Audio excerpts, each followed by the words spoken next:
Evening event అయినా morning event అయినా ఏ time అయినా సరే కస్టమర్ రాకముందు వచ్చి కూర్చోవాలి, చాలాసేపు వెయిట్ చేయాలి.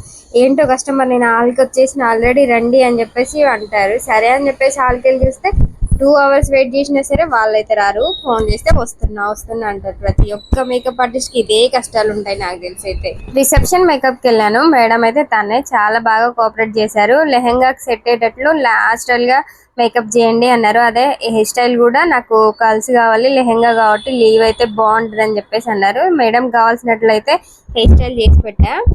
హెయిర్ స్టైల్ అయితే బాగుంది కానీ మేడం హడావుల్లో హెయిర్ స్టైల్ కావాల్సిన యాక్సెసరీలు అండ్ ఫ్లవర్స్ కూడా ఆర్డర్ పెట్టలేదంట. పాపం ఫీల్ అయ్యారు. సర్లే అని చెప్పేసి నాకు ఐడియా అనిపించి ఇంకా మేడం పర్లేదు ఉండండి అని చెప్పేసి వాళ్ళ బ్రదర్తో అయితే డెకరేషన్లో ఉన్న కొన్ని పూలు అయితే నాకు కావాల్సినవి తీసుకొచ్చి ఇవ్వమని చెప్పాను. తెచ్చిన ఫ్లవర్స్ అయితే ఇలా హెయిర్కి సెట్ చేసి పెట్టాను. నాకైతే బాగా నచ్చినాయి. మరి నేను చేసిన ఈ చిన్న ఐడియా హెయిర్ స్టైల్ లుక్ ఎలా ఉందో కామెంట్ చేసి చెప్పండి. కంప్లీట్ గా చేసిన తర్వాత అయితే మేడం ఒకసారి అయితే చెక్ చేసుకున్నారు, చూసుకున్న తర్వాత అయితే చాలా బాగా చేశారు మేడం, థ్యాంక్ యూ అని చెప్పేసి ఫుల్ సాటిస్ఫాక్షన్. మేకప్ చాలా బాగుంది, బాగా చేశారు మేడం అని చెప్పేసి ఒక్కసారి క్లయింట్ చెప్పగానే మస్తు హ్యాపీ అనిపించింది. ఇంతసేపు నేను కష్టపడి చేసినంత మర్చిపోయాను.